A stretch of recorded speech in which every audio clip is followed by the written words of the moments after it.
अस्सलाम वालेकुम my YouTube family. कैसे हैं आप सब लोग? उम्मीद करती हूँ कि आप सब लोग ठीक होंगे। आज हम बनाने जा रहे हैं गाजर का हलवा। गाजरें हमने 10 किलो ली हैं और इसको हमने अच्छे से क्रश कर लिया है। तो ये देखें गाजरें क्रश हो गई हुई हैं। एक कढ़ाई में हम लोग जितनी हमारी 10 किलो गाजरें क्रश की हुई हैं वो हम लोग डाल देंगे। कढ़ाई आप ज़्यादा जो है वो बड़ी यूज़ करें। और ये हमारी 10 किलो गाजरें जो है तैयार हो गई हैं क्रश हो के। तो इसके अंदर हम लोग तकरीबन 3 गिलास पानी के डाल दें और 3 गिलास पानी के डाल के हम लोग इसको पकने के लिए रख देंगे। ये देखिए पकना स्टार्ट हो गया हुआ है।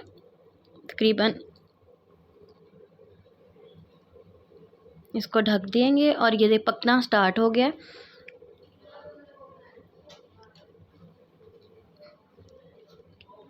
इसको तब तक पकाना है इसका पानी जो कि इसकी गाजरों में से निकल आया और जो हमने पानी अंदर खुद डाला था वो ड्राई हो जाए।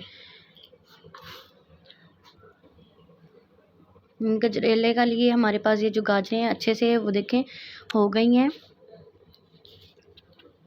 अच्छे से हमारी गाजरें जो हैं वो गल गई हैं। पानी आहिस्ता आहिस्ता ड्राई हो रहा है और अब हम इसके अंदर दूध डालेंगे। दूध के ऊपर से हमने मलाई नहीं उतारी, वो वैसे ही डाल दी है। तकरीबन हमारा जो दूध था 5 से 6 किलो दूध है हमारा, वो इसके अंदर डाल देंगे हम। और इसको जो दूध है इसको ड्राई होने देंगे। जो गाजरें हैं वो भी अच्छे से हमारी जो है गल जाएंगी। ये देखिए दूध हमारा जो हमने डाला है वो पकना स्टार्ट हो चुका है। तो चम्मच इसके अंदर आप चलाते रहें। और ये गजरेला हमारा जो है इसमें दूध जो है वो ड्राई होना स्टार्ट हो गया हुआ है। देखिए ज़रा आपको चेक करवा रहे हैं। अगर आपको मेरी वीडियो अच्छी लगी है तो प्लीज़ लाइक करें, कमेंट करें और अपने फ्रेंड्स एंड फैमिलीज़ के साथ ज़रूर शेयर किया करें। और कमेंट्स बॉक्स में मुझे ज़रूर बताएं कि अगर आपको मेरी रेसिपी अच्छी लगी है तो। और चीनी हम इसके अंदर डालेंगे। हमने 1 कप चीनी डाली है इसके अंदर। बाकी आप जो चीनी है अपने टेस्ट के हिसाब से भी डाल सकते हैं। हम लोग ज़्यादा जो चीनी है वो लाइट यूज़ करते हैं, तो आप अपने टेस्ट के हिसाब से अपनी चीनी जो है वो डाल सकते हैं। ये देखिए अब हमारी जो गाजरें हैं स्टार्ट हो गई हुई हैं पकना। जब थोड़ा सा वो ड्राई होता है दूध तो आपको दिखाते हैं। ये देखिए दूध हमारा ड्राई हो गया हुआ है। अब इसमें जो नीचे है ये देखें बिल्कुल लाइट में रह गया हुआ है पानी, दूध सॉरी। तो ये अब अच्छे से ड्राई हो जाए।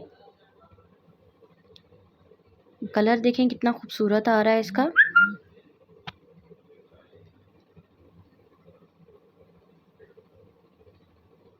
कमेंट बॉक्स में मुझे ज़रूर फीडबैक दीजिएगा।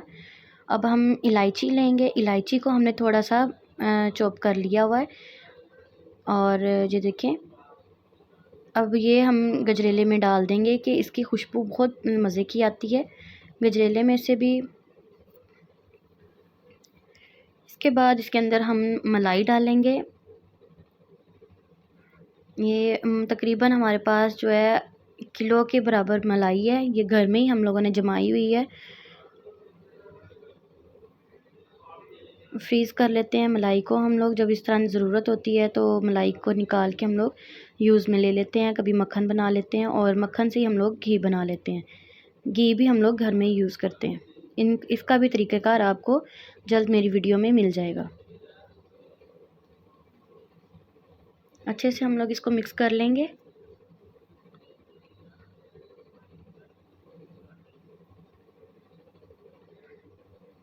स्टेप बाय स्टेप आप अगर मेरी रेसिपी फॉलो करेंगे तो आपका भी गजरेला बहुत टेस्टी और रेस्टोरेंट स्टाइल की तरह बनेगा।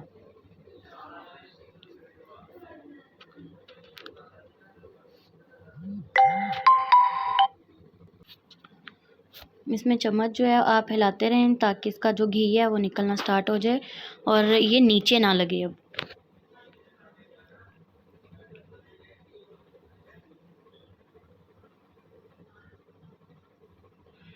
इसके अंदर अब हम थोड़ा सा देसी घी डालेंगे। देसी घी डाल के हम लोग इसको अच्छे से मिक्स कर लेंगे घी को।